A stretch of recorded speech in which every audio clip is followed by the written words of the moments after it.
Salam untuk semuanya, selamat malam. Malam ini saya ingin memberikan kesaksian bagaimana Tuhan menyelamatkan hidup saya, mengangkat saya menjadi anak-anak Tuhan, sehingga saya mengenal yang namanya anugerah atau jalan keselamatan, yaitu kasih karunia Tuhan. Nama saya Slamet Riyadi, asal saya dari Klaten, aslinya ya lahirnya, tapi saya berumah tangga di Boyolali. Saya dari 6 bersaudara. Masa kecil saya jelas saya dari keluarga Muslim. Saya juga dari kecil belajar Al-Quran dari SD ya. Bahkan saya SD pun harus sekolah 2 kali. Pagi di SD, sorenya di MI, Madrasah Ibtidaiyah. Belum lagi kalau malam juga ngaji di tempat kiai saya waktu itu yang disebut di Suro atau Musola saat itu. Saya pernah berkeluarga 2 kali dan punya 3 anak, dari istri pertama 1, istri kedua 2, dan 1 lagi anak angkat.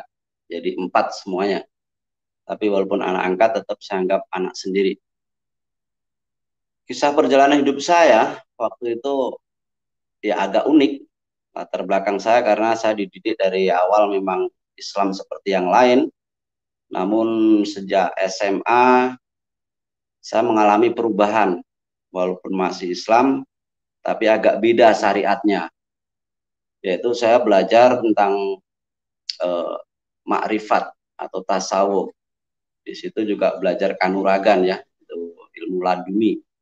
Itu saat itu di daerah Demak sana itu waktu saya SMA.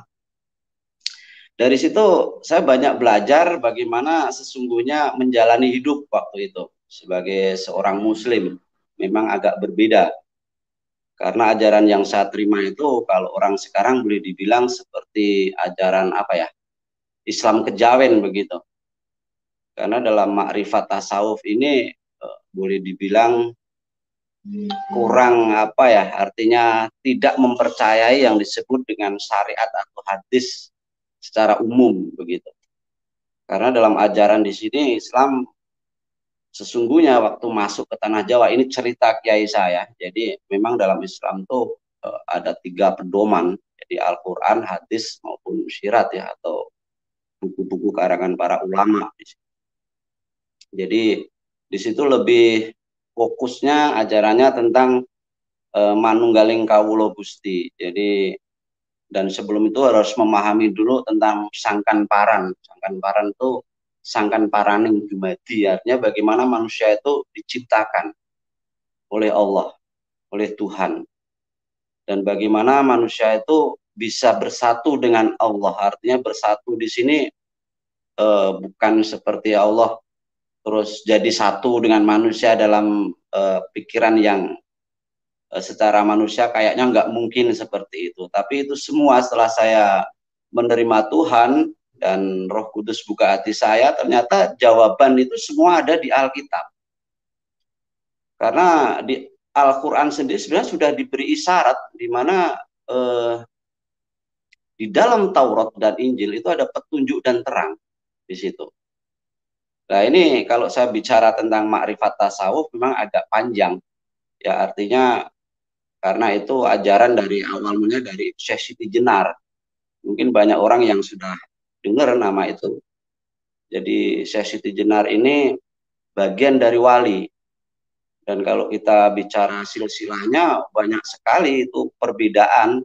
Karena ada yang mengatakan dari Persia, ada yang mengatakan anak Sultan dari Cirebon, ada yang mengatakan anak Sunan Ampel, dan lain sebagainya. Namun terlepas dari itu semua, Syekh Siti Jenar merupakan satu tokoh yang pada saat itu sangat disegani, bahkan sangat mumpuni ilmunya seperti itu, yaitu ya tentang ajarannya yang terkenal dengan 140 ajaran tasawuf Syekh Siti Jenar. Itu saya hampir mempelajari semuanya saat itu. Dan kenapa Syekh Siti Jenar ini sampai dibenci atau bahkan ajarannya sampai dikatakan keluar dari Islam atau istilahnya apa ya, boleh dibilang sesat seperti. Namun saat saya mempelajari memang benar, karena sejarahnya ini waktu saya masih di sana dulu ya. Artinya. Benarnya bagaimana? Karena pada saat Islam masuk ke tanah Jawa, memang belum ada syariat, belum banyak dipelajari. Dan Syekh Siti Jenar langsung ambil sumbernya dari Al-Quran. Nah, itulah yang membuat kadang-kadang orang tidak masuk sampai di sana. Cuman yang jadi permasalahan, ajaran itu sudah mengarah tentang keselamatan, yaitu tentang sang kalam. Tapi dia langsung ke ujungnya, yaitu sang kalam yang di akhir zaman akan menjadi hakim yang adil, yaitu Isa Al-Masih. Namun pada saat Tuhan menebus kita itu belum ada. Makanya dalam ilmu tasawuf itu atau ma'rifat yang saya pelajari waktu itu, mengarahnya ke sang Imam Mahdi atau Ratu Adil. Gitu. Oke, itu sebagian daripada latar belakang saya dalam Islam ya. Memang agak berbeda. Jujur saya katakan memang agak berbeda. Perjalanan hidup saya pernah menikah 2 kali. Jadi, tapi gagal semua. Yang pertama gagal dengan 1 anak, yang kedua juga gagal lagi karena peristiwa di mana saya masuk ke lorong gelap. Seperti itu, artinya masuk ke lorong gelap. Saya pernah dipenjara di Taiwan. Jadi dulu saya pernah bekerja sebelum di pelayaran, saya pernah bekerja di public relation, itu di sebuah perusahaan kosmetik besar di Semarang. Namun pada tahun 98, 97, 98 terjadi krisis moneter, saya kena PHK. Di situ saya sempat nganggur, ya walaupun waktu itu dapat pesangon gaji 3 bulan. Pada saat itu ya bingung, pernah jadi sopir taksi apa dan lain sebagainya, terus ngajar di musola apa semua. Terus akhirnya saya menghubungi kakak saya, kebetulan kakak ipar saya seorang nahkuda. Saya ikut di sana belajar berlayar. Mungkin karena kakak kasihan melihat saya yang jadi ABK atau apa itu, terus akhirnya saya disekolahkan lagi di mesin perkapalan sampai saya punya ijazah KKM, jadi kepala kamar mesin. Baru setelah itu saya mulai berlayar. Jadi pernah sampai ke Thailand, Myanmar, terus sampai ke Maldives, Filipina, banyak. Termasuk yang terakhir di Taiwan. Gitu. Nah, pada kontrak yang ketiga, waktu saya kerja di pelayaran itu, kurang lebih tahun 2005, saya tersandung masalah. Tepatnya awal 2006, yaitu peristiwa di mana teman saya telepon saya kalau dia ada masalah. Teman saya ini kerja di pabrik, bukan di kapal seperti saya. Dia dibully sama teman-temannya yang dari Vietnam situ. Nah, karena sebagai teman merasa kasihan, pas saya libur saya datengin. Tujuannya untuk melerai atau untuk memberikan apa istilahnya pengertian terhadap tenaga kerja asing dari Vietnam itu. Gitu. Namun terjadi kesalahpahaman. Akhirnya dari situ terjadi pertengkaran. Jadi saya 2 orang, dikerubut 7 orang waktu itu. Ya mungkin karena saat itu saya menguasai banyak ilmu ya, dalam tanda kutip ya. Jadi pukulan saya tuh sempat membuat salah seorang dari mereka meninggal. Dan itu pun saya belum sadar, karena habis pertengkaran itu belum selesai, ini orang ada yang jatuh satu, saya kira jatuhnya cuma jatuh biasa, tapi ternyata mati. Nah, si pihak warung telepon polisi, kalang kabut. Saya lari nemuin teman-teman di taman begitu. Kalau kita lagi bertengkar sama orang Vietnam, ya kalau waktu itu kan orang Indo ya, orang Indonesia, Vietnam maupun Filipina, kalau ada pertempuran begitu ya, pertempuran dalam tanda kutip artinya perselisihan antar tenaga kerja, itu biasanya memang main kroyok. Dan itu saya nggak sekali 2 kali waktu itu. Bahkan pernah waktu itu yang kasus di Tangkang Kosong itu saya juga terlibat. Bahkan itu ada yang mati, Pak. Tuh. Jadi memang dulu agak ganas gitu ya. Oke. Nah, setelah itu saya jadi pelarian 6 bulan. Sebenarnya bos saya waktu itu sudah memperingatkan saya untuk segera pulang ke Indonesia biar nggak tertangkap. Tapi saya malah muter-muter jadi ilegal. Kerja di sana sini ya, pernah di pabrik teh, di pabrik apa, banyak banget waktu itu. Setelah 6 bulan saya tertangkap. Disinilah saya mulai jadi pesakitan. Nah, singkat cerita, saya kena hukuman waktu itu tuntutan seumur hidup karena istilahnya kena pasal kongcongsaran atau pembunuhan berencana. Kenapa dengan tuduhan pembunuhan berencana? Karena saat kejadian pembunuhan itu dengan tempat kerja saya jauh, bahkan luar kota, gitu. Jadi seolah-olah saya ini sudah ada rencana seperti itu. Namun akhirnya saya naik banding. Lama juga itu, 1 tahun lebih naik banding itu. Baru ada keputusan 15 tahun, terus 14 tahun dipotong 1 tahun jadi 14 tahun. Jadi dari seumur hidup naik banding 15 tahun, terus dipotong 1 tahun, jadi 14 tahun. Disitulah hidup saya mulai kacau. Artinya kacau bukan hanya secara ekonomi, tapi secara batin, secara rohani. Kacaunya bagaimana? Istri saya yang di Boyolali meninggalkan saya. Padahal saya kurang apa seperti itu dulunya, ibaratnya gitu. Tapi istri meninggalkan saya. Itu pun saya masih memaklumi. Karena ya mungkin karena dia taunya saya dihukum lama atau apa. Tapi lama-lama tetap hati ini teriris. Saya berdoa sama Tuhan saya waktu itu. Apapun saya lakukan, puasa apa. Sampai 3 tahun pertama saya di dalam, dapat kabar. Jadi sebelum itu saya sudah dapat kabar dari istri saya, mantan istri saya lah sekarang ya. Surat mengatakan bahwa bisa berapa tahun kira-kira pulang, intinya kayak gitu. Nah, waktu itu habis naik banding saya bilang sekarang kena 15 tahun, tapi dapat potongan 1 tahun, 14 tahun. Itu surat yang terakhir waktu saya belum dipindah di penjara internasional ya, di Taoyuan, Taipei sana. Karena saya mengalami perpindahan 3 tempat, ya dari Nantau, naik banding ke Taichung, dari Taichung ke Taipei atau Taoyuan. Nah, surat yang terakhir itu saya pikir ya mungkin karena saya pindah, dia lupa alamat, tapi saya kirim surat terus. Tidak pernah terjawab. Terus jawaban terakhir saat itu dia mengatakan cerai dan dia mau kawin. Cerai mau kawin, oke, saya masih memaklumi karena mungkin saya lama. Yang membuat saya sakit hati saat dia mau nikah, tidak lain dan tidak bukan, calon suaminya adalah adik kandung saya sendiri. Itu yang membuat saya benar-benar gak habis pikir gitu. Saya hampir saja putus asa saat itu. Jadi, kenapa bisa seperti itu? Gitu. Terus Tuhan yang saya sembah saat itu, seperti nggak memperdulikan saya, bahkan memang nggak memperdulikan saya. Saya doa, puasa, apapun saya lakukan. Seperti ajaran yang pernah saya alami dulu.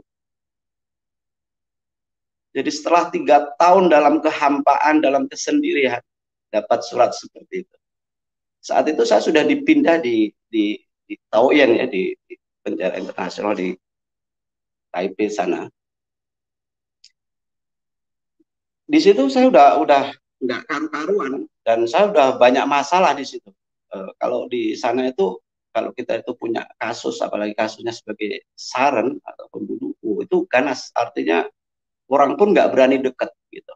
Dan saya makin ganas saat sampai saya itu berapa kali saya di sel yang sendiri gitu ya, yang tanpa teman dalam kegelapan itu pernah, bukan sekali 2 kali. Sampai ya intinya saya hanya doa, doa, doa, doa terus, tapi nggak ada jawaban. Artinya hati saya semakin hancur. Terus setelah menjalani apa itu finishing atau hukuman di dalam itu yang karena pelanggaran saya keluar dari situ, saat itu malah belum keluar, saya masih masih hukuman di ruang khusus itu ya. Saya dapat kunjungan, nama saya dipanggil, katanya ada yang mengunjungi. Itu hati saya udah kayak meledak gitu. Siapa gitu loh. Masa saudara saya atau siapa, saya nggak tahu. Tapi hati saya udah ada satu kegembiraan tersendiri.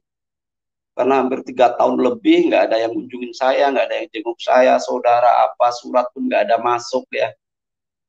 Yang masuk terakhir kalau istri mau kawin lagi itu. Terus saya dikawal sama petugas. Ketemu satu orang, saya tidak kenal orang itu. Dia menyapa. Ya ngobrol biasa aja. Cuma tanya kabar, apa semua. Gitu. Itu nggak lama pertemuan pertama.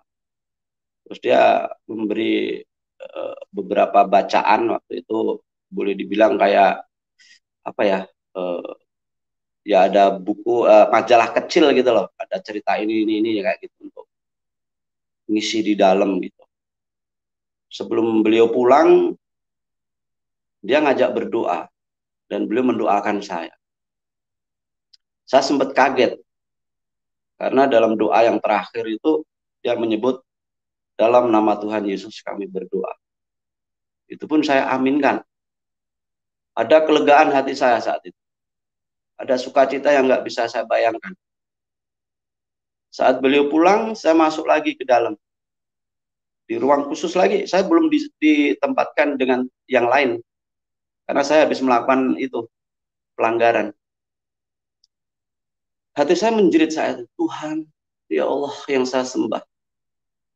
Kenapa engkau kirim orang yang tidak aku kenal, dan bahkan tidak seiman? Bergejolak hati saya. Seminggu kemudian saya keluar dari eh, tempat pengasingan khusus itu tadi, dalam penjara itu.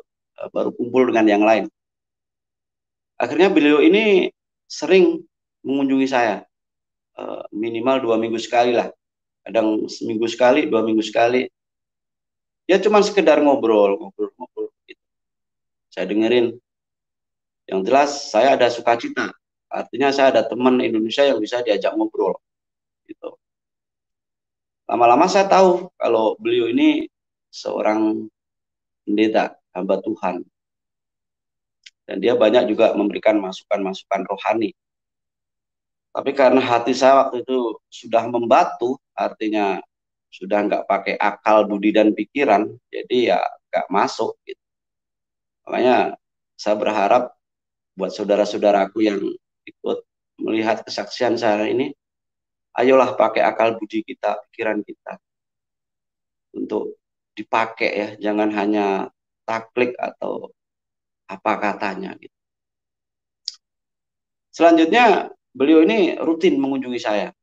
Setelah hampir mungkin 3-4 bulan saya lupa. Jadi beliau itu mengunjungi saya masih ingat tanggalnya, saya catat di buku diari saya. Itu 4 April ya, April 2009. Itu ada semua dalam catatan sejarah hidup saya itu. Nah, setelah 3 atau 4 bulan, beliau ini memberikan saya sebuah kitab untuk dibaca. Tapi dasar ini saya ini orangnya agak keras kepala dan hati udah membatu saat itu. Alkitab bukan saya baca. Saya taruh di bawah bantal saya, di sarung bantal. Saya pakai untuk tidur. Tuh.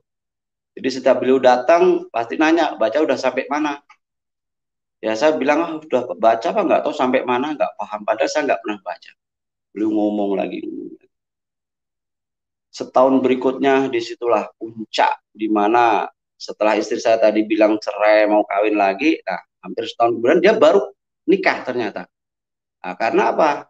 Karena adik saya harus menceraikan istrinya dulu, gitu. Oh hancur hati saya, hancur lebur. Saya hampir bunuh diri lagi. hampir bunuh diri. Jadi saat itu saya betul-betul udah nggak punya harapan hidup. Pokoknya hidup segan mati tak mau, boleh dibilang seperti itu. Sampai puncaknya, karena saya sudah sering dengar firman Tuhan dari hamba Tuhan tersebut, saya menantang Tuhan saat itu. Menantang Tuhan Yesus dalam tidur saya. Jadi kalau Yesus, kalau engkau memang Tuhan, bersihkan hati saya dari rasa sakit. Beri saya ketenangan. Biarkan saya bisa tidur yang nyenyak. Biar saya bangun dalam keadaan senang. Simpel doa saya waktu itu. Karena saat itu saya betul-betul nggak punya itu. Nggak punya sukacita. Nggak ada damai sejahtera. Isinya antara hidup dan mati, mati, mati. Itu aja dalam bayangan saya. Kalaupun saya harus bisa keluar, saya pasti menghabisi orang lagi. Dendam itu makin ngeri sekali. Makin dalam. Dalam doa itu saya memang betul-betul nantang Tuhan. Tuhan Yesus, Yesus, saya belum pakai kata Tuhan waktu itu. Yesus, kalau engkau memang benar Tuhan Juru Selamat, ayolah, beri saat tidur nyenyak malam ini. Beri saya sukacita. Beri kedamaian hati saya. Tapi kalau engkau bukan Tuhan, bukan Juru Selamat, biarlah besok saya mati. Tuh. Malam itu juga saya mengalami mimpi yang luar biasa.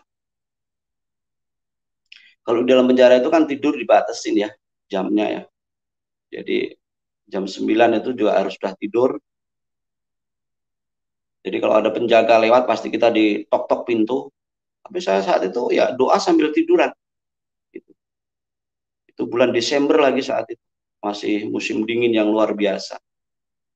Saya mimpi yang itu keanehan mimpi saya. Jadi dalam mimpi itu seperti nyata.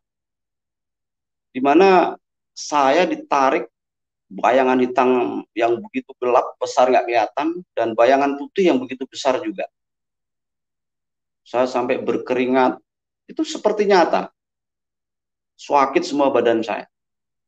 Tapi dua bayangan itu akhirnya melepaskan saya saat melihat ada cahaya terang yang sampai menyilaukan mata. Bahkan saya sendiri sampai nggak bisa melihatnya.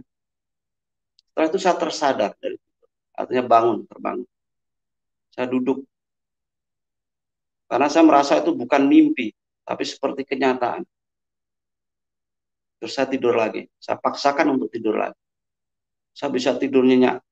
Bangun-bangun saat pintu sudah ditutup, petugas waktunya bangun. Yang mengherankan, hari itu hati saya sukacita, ada sukacita luar biasa. Tidak marah-marah kayak biasanya. Biasanya saya bangun tidur, saya tendang apapun yang ada di situ. Kan di situ saya sudah sama teman-teman yang lain ya, ada 9 orang dengan saya satu ruangan.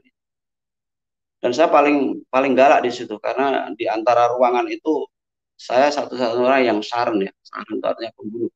Dan di sana pembunuh sangat dihargai. Bahkan minta apa aja dilayani padanya. Jadi boleh dibilang sebagai lauta. Lauta itu yang berkuasa di sel kayak gitu. Mungkin di sini pun juga sama ya. Tapi saya nggak marah-marah. Saya perintah yang lain pun enak gitu. Ngomong pun enak gitu. Sampai ada yang bilang, "Oh, zaman saya cimbing tuh lah." Artinya apa man udah gila ya. Kok senyum-senyum sendiri, sekarang ngomongnya enak gitu. Nggak marah-marah. Jadi mereka pada ngerasani saya gitu. Tapi saya cuek aja, santai gitu. Nah, pas kebetulan sorenya saya ada jadwal pertemuan lagi dengan beliau hamba Tuhan ini. Mimpi itu saya ceritakan. Apa jawaban beliau? Cobalah baca Alkitab yang saya berikan. Nanti kamu tahu jawabannya. Jadi beliau ini tahu. Kalau hampir setahun Alkitab itu nggak pernah saya baca. Sampai saya punya mikir gini, ini pendeta kok pinter sekali ya. Kok tahu kalau saya nggak pernah baca Alkitab. Karena dia sempat ngomong, saya tahu kamu belum pernah baca itu Alkitab. Kok tahu gitu loh. Pikir saya, wah ini orang pinter. Terus dia memberikan banyak nasihat. Akhirnya malam itu saya baca Alkitab. Walaupun sebelumnya saya sempat baca sih dari kitab Kejadian misalnya ceritanya apa gitu untuk teman tidur gitu. Tapi nggak masuk, itu hanya untuk teman tidur aja. Bahkan saya pernah baca dari Kejadian sampai Wahyu itu pernah dalam 1 tahun itu, tapi nggak pernah masuk gitu. Hati saya belum terbuka. Nah dari situlah saya mulai belajar firman Tuhan. Apa yang saya imani yang dulu betul-betul terjawab semua di situ. Bahwa manusia itu diciptakan oleh Allah bukan hanya dari debu tanah,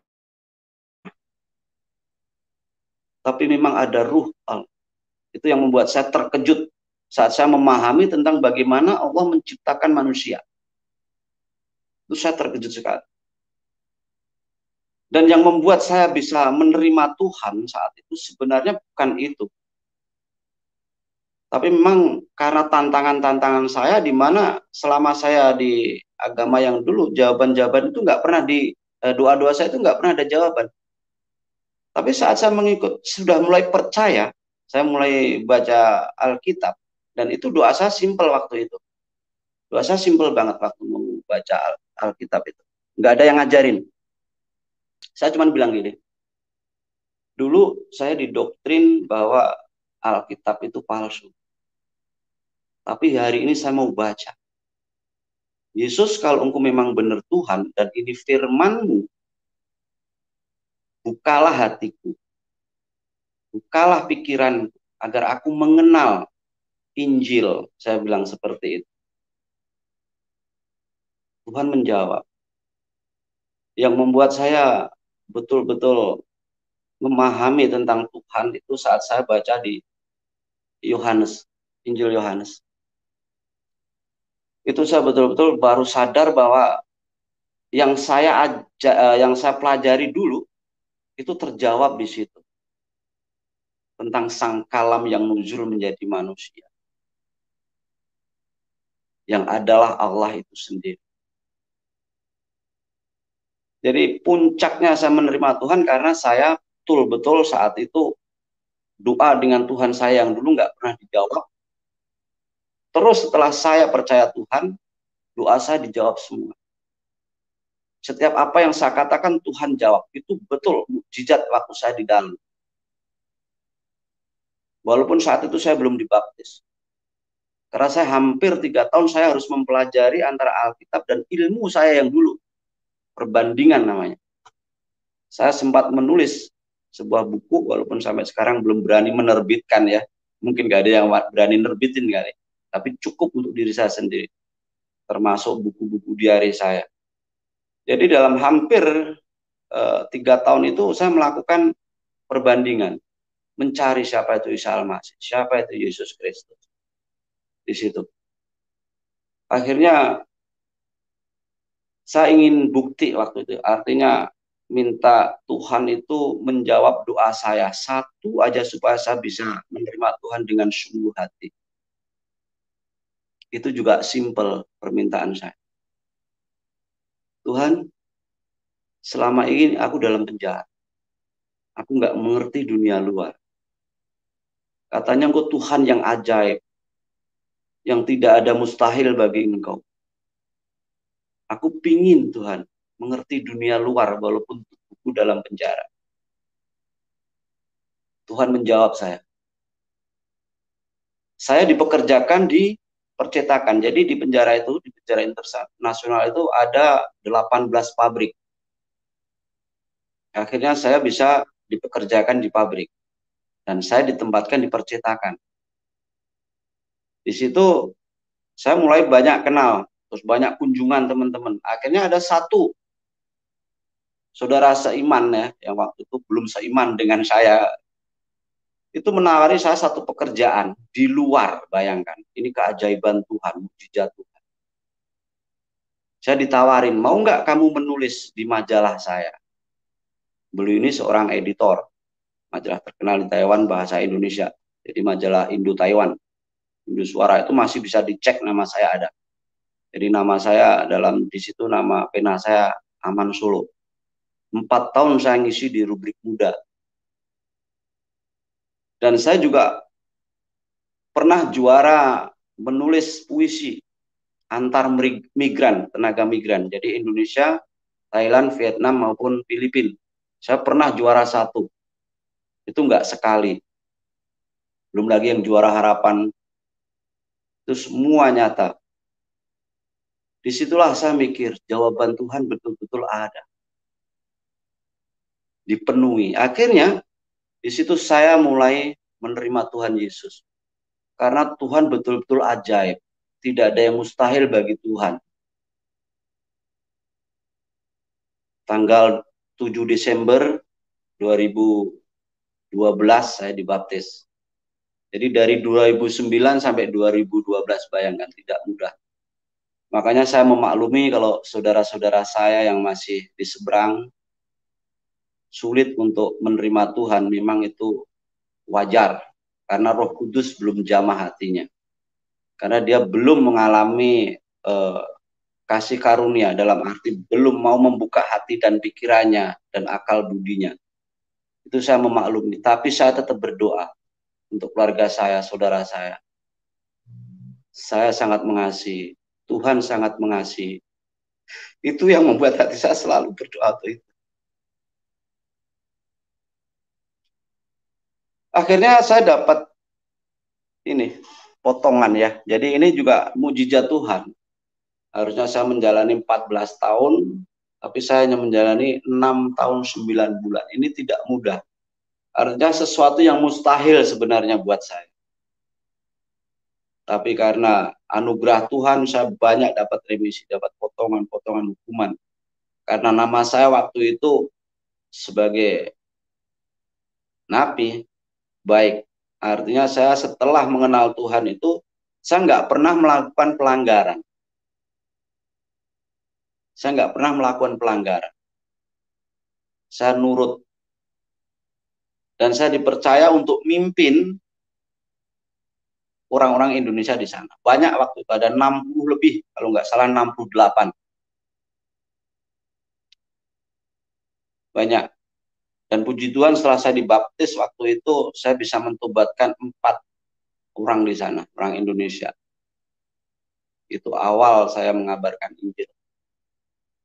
Namun yang membuat saya lebih mengerikan hidup saya lagi setelah menerima Tuhan ada. Justru setelah saya keluar, September 2016 saya keluar. Itu hidup saya seperti dibanting lagi ibaratnya. Bahkan lebih sengsara di dalam penjara.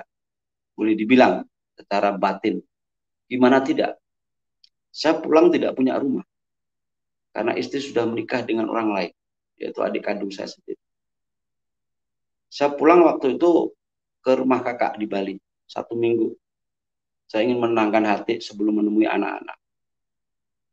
Saat menemui anak-anak apa yang terjadi? Pahit kalau diceritakan.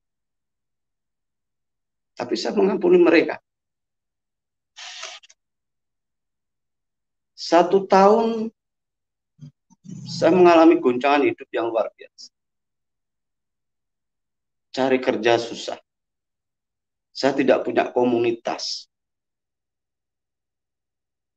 Ngeri saat.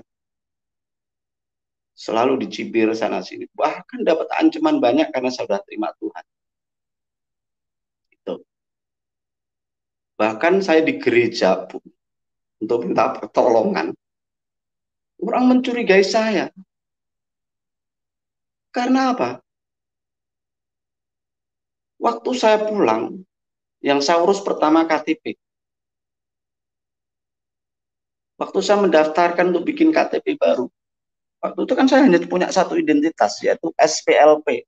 Surat Perjalanan Laksana Paspor. Karena paspor sudah mati. KTP pun sudah lama mati. Jadi saya harus bikin KTP baru. Saat saya bikin KTP baru, saya sudah mengajukan agama saya sudah Kristen karena saya sudah dibaptis. Apa yang keluar? Tetap Islam.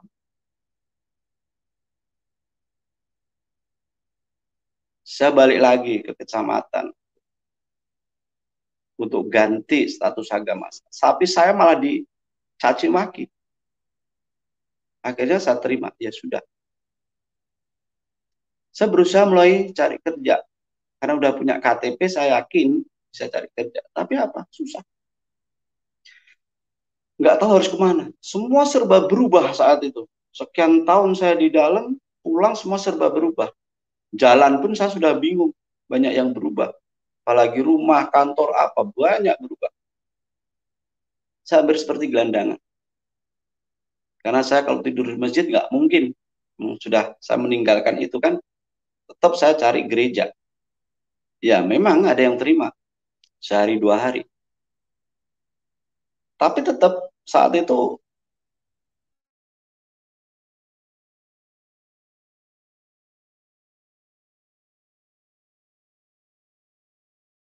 wajar kalau saat itu memang dia nggak. Karena posisi saya yang saat itu memang benar-benar agama masih Islam. Gimana mau ngaku itu ya KTP masih Islam. Gimana mau ngaku Kristen? Mereka tetap curiga. Gitu.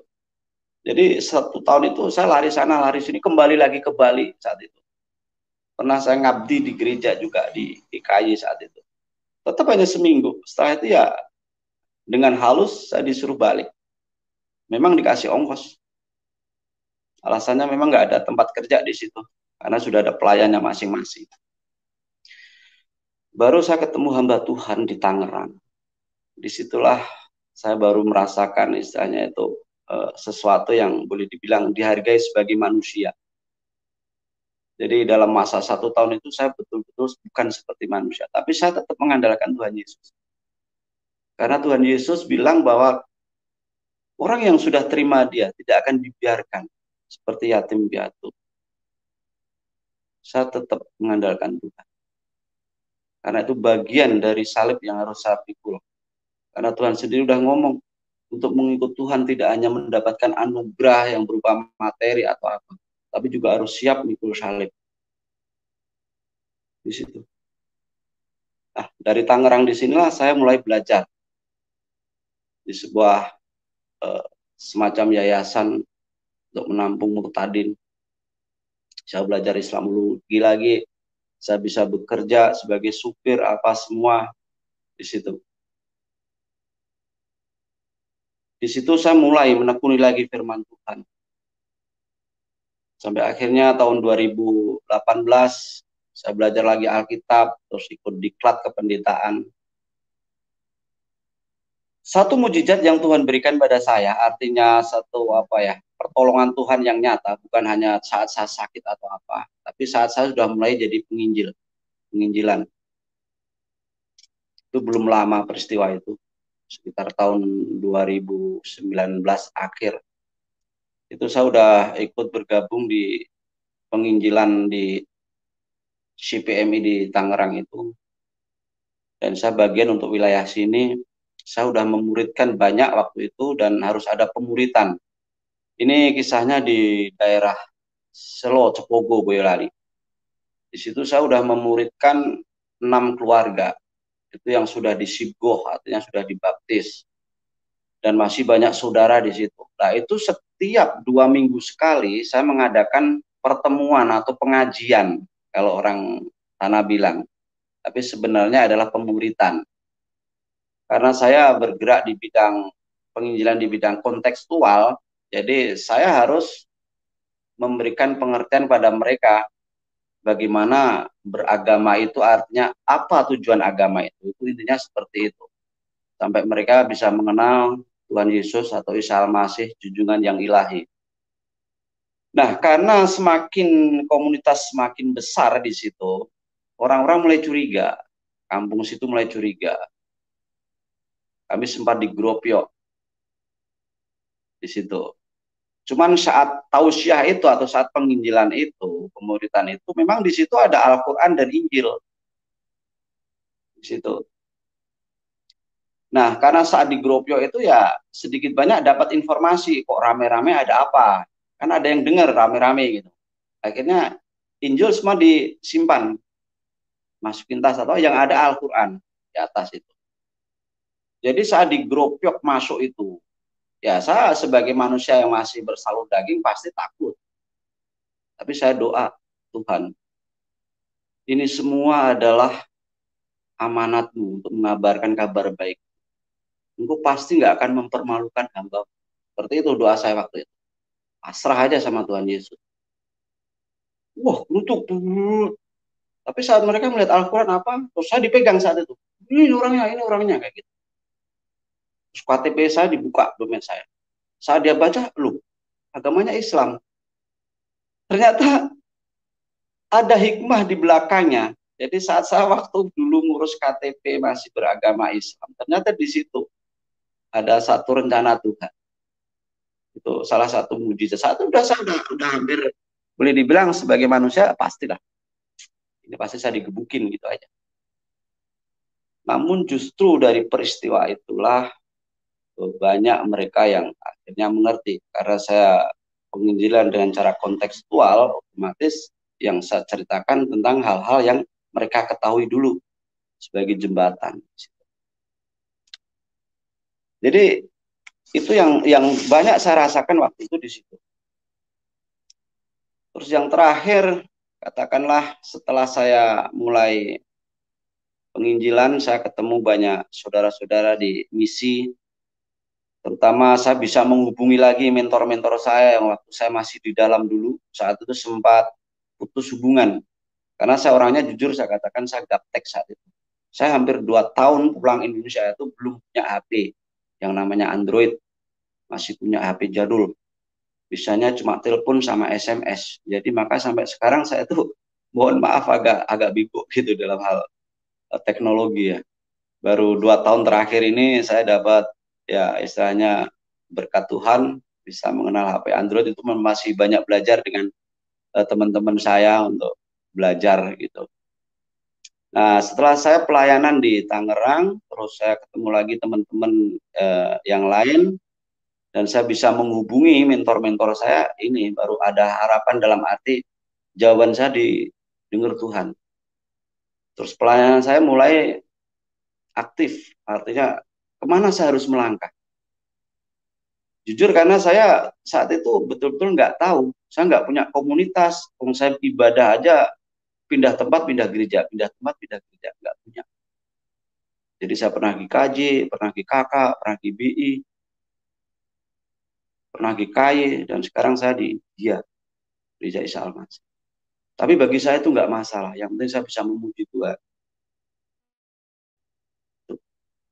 Nah dari situ saya kenal dengan mentor-mentor saya, baru tanya gimana kabarnya sekarang. Ya saya ceritakan apa adanya. Akhirnya beliau memberi satu mandat ya kalau boleh dibilang, karena itu mentor saya. Gimana kalau kamu ini ngurusin teman-teman yang TKI, TKW yang pulang dari Taiwan, dari Hong Kong, yang di sana mereka udah terima Tuhan, tapi saat pulang dia mengalami masalah dengan keluarganya, dicaci maki, dibuang dan lain sebagainya. Nah, itu tugas ibaratnya gitu. Tolong itu tugas kamu, seperti itu intinya. Di situ saya baru mengenal tentang bagaimana saya harus melangkah. Dan saya memang tidak ada satupun gereja atau dominasi yang membantu atau istilahnya yang menyokong saya dalam pelayanan. Dan puji Tuhan semua jerih payah saya sendiri, walaupun apa adanya. Waktu itu saya sempat sebelum ini corona ini, setahun yang lalu ya, itu saya mengalami kebangkrutan karena setelah saya pulang dari Tangerang, saya ketemu teman-teman untuk bisnis properti. Namun sayang akhirnya karena corona ini kredit macet dan disita bank. Tapi itu tidak apa-apa. Tetap Tuhan mencukupi hidup saya untuk semua yang saya layani, dan saya yakin Tuhan tidak akan pernah meninggalkan saya. Itu, dan sekarang saya juga masih ada beberapa teman yang di sini yang masih misalnya belajar untuk pemuritan tentang Alkitab. Mereka ini juga dulunya Muslim, ada yang dari dalam juga, dan dia tidak diterima keluarganya. Ya saya tahu memang di sini apa adanya, makan seadanya. Jadi yang penting kita tetap belajar firman Tuhan, biarlah nanti apapun yang kita lakukan diberkati Tuhan. Masalah pekerjaan jangan dipikir dulu. Karena firman Tuhan mengatakan carilah dulu kerajaan Allah, maka berkatnya akan mengikuti kita. Dunia akan ditambahkan. Dunia akan, itu saya amini. Dan saya sekarang sudah mendirikan juga satu apa ya, karena untuk pelayanan saya harus punya satu badan hukum untuk pelayanan supaya tidak istilahnya ya dalam Alkitab disebutkan itu kita harus tulus seperti merpati tapi juga cerdik seperti ular. Jadi kami ada satu LSM yang melayani anak-anak yatim piatu, yatim dan duafa. Tapi khususnya memang yatim piatu dan yatim atau yatim piatu itu untuk kita sekolahkan. Itu ya memang nggak banyak, tapi puji Tuhan kita aja bisa memberikan yang terbaik artinya untuk membiayai mereka sekolah dan itu memang masih belum istilahnya belum maksimal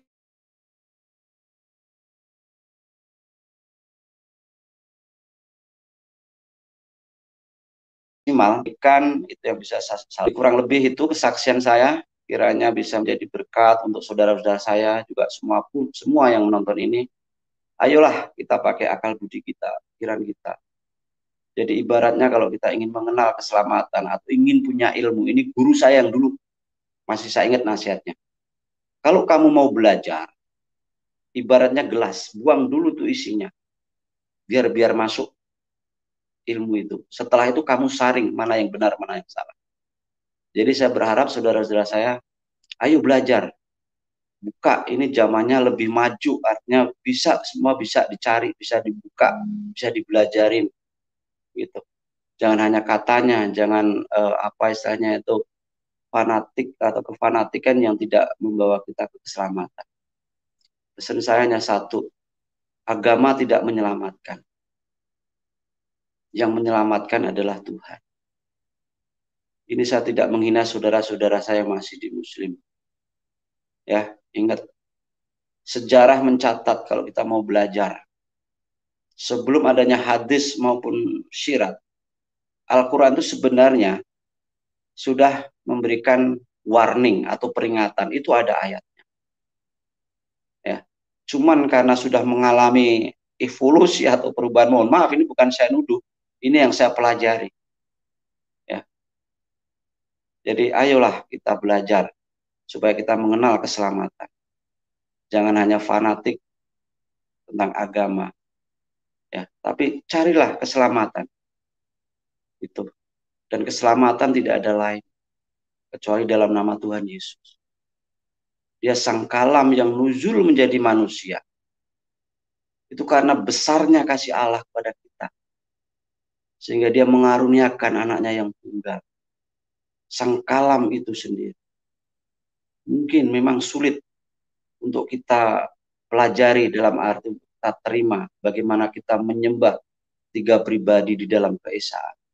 Tapi kalau hati dan pikiran kita dibuka, kita mau membuka dan membiarkan roh Tuhan itu masuk dalam diri kita, itu akan tersingkap. Saya pernah ditanya, bagaimana kamu bisa menyembah tiga Tuhan? Jawaban saya simpel. Apakah kamu udah tahu kejadian manusia seperti apa? Manusia dijadikan itu seturut dengan gambar dan rupa Allah. Kita punya tubuh, punya roh, dan punya suara atau kalam. Cuman karena kita ciptaan kalam kita tidak bisa kun fayakun. Tidak maha hidup. Jadi Allah itu juga roh. Allah itu juga kalam. Jadi ayolah saudaraku, belajar. Pakai akal budi dan pikiran kita. Sang Imam Mahdi, Sang Ratu Adil, Sang Hakim yang agung, yang adil di akhir zaman. Itu Isa Al-Masih atau Yesus Kristus. Itu orang Islam sudah tahu semua. Tapi kenapa tidak mau datang? Saya kasih perumpamaan. Kalau saudara bersalah, ini karena saya pernah dalam penjara. Saya bersalah. Saya memang punya pembela atau pengacara. Tapi di pengadilan situ sebenarnya juga sudah ada pengacara yang disiapkan oleh pemerintah. Katakanlah kalau dalam bahasa rohaninya itu ada malaikat loh dalam Islam ya. Munkar dan nakir. Dan sang pembela ini yang akan memberikan syafaat Nabi Muhammad. Tapi sang hakim siapa? Yesus. Jadi kalau di dunia misalnya kita kenal sang hakim, maka akan lebih mudah. Hakim itu tahu kita karena kita tahu sang hakim. Berarti dia tahu apa yang kita lakukan. Benar atau tidak.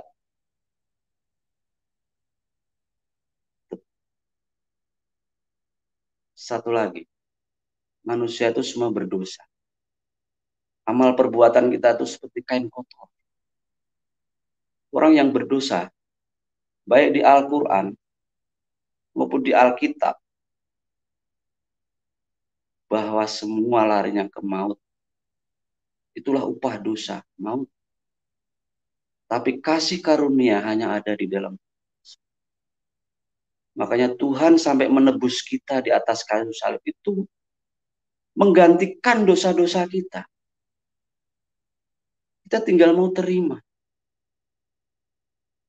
Jadi mulut mengaku, hati percaya bahwa Yesus adalah Sang Juru Selamat. Kita sudah diterima sebagai anak-anak Tuhan. Namun apakah berarti kalau kita sudah menjadi pengikut Tuhan, jadi anak Tuhan, berarti kita langsung seenaknya? Tidak. Orang yang sudah menjadi manusia baru, berarti manusia lama udah mati. Apakah kita masih mau hidup dalam dosa? Tidak. Karena roh Tuhan ada dalam diri kita. Manunggaling kawula Gusti. Roh Kudus yang pimpin hidup kita. Saya akan membaca satu, ini ringkasan dari buku saya, yaitu Hidup yang Hidup. Saya ambil di Roma pasal 8 ayat 8 sampai 10. Mereka yang hidup dalam daging tidak mungkin berkenan kepada Allah. Tetapi kamu tidak hidup dalam daging, melainkan dalam roh. Jika memang roh Allah diam di dalam kamu, tetapi jika orang tidak memiliki roh Kristus, ia bukan milik Kristus. Tapi jika Kristus ada di dalam kamu, maka tubuh memang mati. Yaitu mati karena dosa. Tetapi roh adalah kehidupan oleh karena kebenaran. Jadi saudaraku, ayo bersama-sama kita buka hati dan pikiran kita. Kita pakai akal budi kita. Jangan hanya katanya, jangan hanya ini dan itu yang tidak jelas, yang hanya insya Allah, yang hanya semoga. Di dalam Yesus ada kepastian. Tidak ada seorang pun yang datang kepada Bapa kalau tidak melalui Yesus. Karena Yesus adalah jalan kebenaran dan hidup. Kita mengerti jalan, kita mengerti kebenaran, dan kita akan hidup kekal. Jadi kalau kita mau ngerti hidup, ya datanglah kepada yang maha hidup, yaitu Yesus. Itu saja kesaksian dari saya. Bila ada satu kata atau apapun yang saya katakan kurang berkenan di hati saudara-saudara saya mohon maaf. Apa yang saya lakukan karena saya mengasihi saudara-saudara. Saya sangat mengasihi. Saya ingin saudara-saudara kenal Tuhan. Saya ingin. Dan Tuhan mengasihi kalian. Sangat mengasihi kalian. Terima kasih.